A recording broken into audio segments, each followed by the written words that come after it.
no excuse to be sat down in the sun, please, you know. You can stand up and buy all the ice cream.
Welcome to part 1 of the Mystery Babylon series brought to you by the Center for Enlightenment and myself, Matthalamew.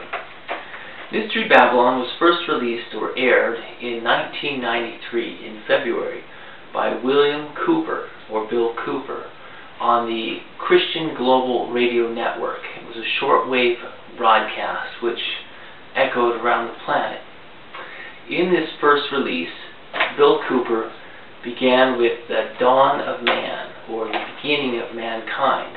He focused it on the episode The Space Odyssey 2001, which he claims is a New World Order or an Illuminati message sent out across the globe to say that the dawning of the New Age, the dawning of the illuminated man, the man of 666, is about to take place.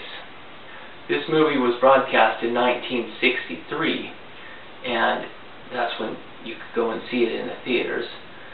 And basically, it said that in 2001, that's when the Space Odyssey would occur, these events, or the tribulation period, would begin. This is what the Christians call it, the tribulations. So let's look a little bit at William Cooper, who's bringing the hour of the time to us, so that we can understand why it's worthy of our attention, why his information is more important than, say, Lee Harvey Oswald or any of the other conspiratorial things, or perhaps, you know, the Muppet Show, or whatever else life might draw us to witness and give our dedicated, undivided attention to. Okay, a little bit about William Cooper. William Cooper signed up for the Navy during the Vietnam War. He checked the box which requested what religion he belonged to for Desmarais, the Desmarais Society. The Desmarais Society is named after Jacques Desmarais. It's a society, or a school, a secret society for young children, school-aged children, the Desmarais Society. Now, Jacques Desmarais is why we have Friday the 13th. He was the head of the Knights Templar, and he was basically captured and later burned at the stake for being a heretic, worshipping the goat of Mendes and other astral theology signs and deifications. So he checked this box, and that got him into some special privileges within the Navy. He became a naval officer of intelligence. Later, on his second tour of duty, he went to sign up again, and they didn't have the Desmarais Society, but the Desmarais Society, which he had been to one time, or a couple times in his life, when his father, who was also a military officer, had basically taken him and dropped him off at the Desmarais Society, and he'd been to it once or twice.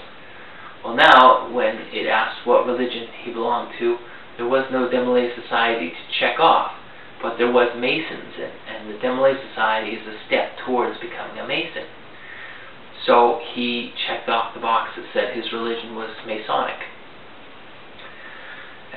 This time he was assigned to a high level of naval intelligence officer and was given access to special files which talked about Majestic 12, the UFO cover-up, talked about the Kennedy assassinations, talked about the plot of the New World Order to create a one-world socialist dictatorship. He couldn't be sure if he was allowed to see these things, for what reason, but as a naval intelligence officer, you're sworn to secrecy. Later, he read so much material, and he was so concerned about it, being a patriotic American, a constitutionalist, and a person who fears God and believes in the idea of right and wrong, that he decided to go AWOL out of the military. While he was AWOL, a friend of his convinced him that that wasn't the solution, that he ought to go back and learn as much as he can and retire. And so he did. He went back and retired, was discharged nobly, without problems. Once he was out of the military, he began to talk about the things that he saw in those files and in his experience. Such things as UFOs coming up from the water, hitting against the ship, and flying off. About how his commanding officer called him in and wanted the man who had seen this UFO and asked them repeatedly, "What did you see?" And they would say, "Well, I saw a UFO." "No," I said, "what did you see?" And Will Cooper got it. "Ah, I didn't see anything, sir. I didn't see anything." And that is the correct answer. This stuff is top secret, and you're not allowed to reveal it. So after retiring, he started talking, as I mentioned, and basically he was run off the road by some paramilitary group, perhaps an agency like the CIA. The car went off the cliff. He looked like he was dead. People came down, checked on him. They left him for dead. He ended up losing his leg because of the accident, but he made it. And in the hospital, these same people came to visit him and told him that he ought to consider his way, that he's been warned, and if he keeps up, he'll be dead. And so what he did next was he took 16 copies of all the material he had on the killer of Kennedy and the driver, as shown in the Zapruder film, on all the information he had about the UFOs, about the cover-ups, about the conspiracies, who's behind it, what families, what bloodlines, and he sent it out to 16 different sources.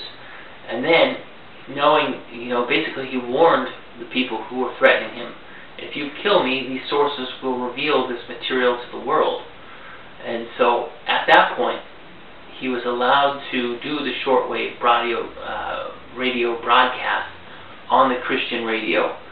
And that is how William Cooper really made a name for himself. He also wrote the book Behold a Pale Horse, which talks about these same things and shows his history as a military intelligence officer. Let's see, I think that pretty much covers it. There was a warrant issued for his arrest on September 11th in 2001. That's very significant that they issued a warrant on the day the buildings are blowing up.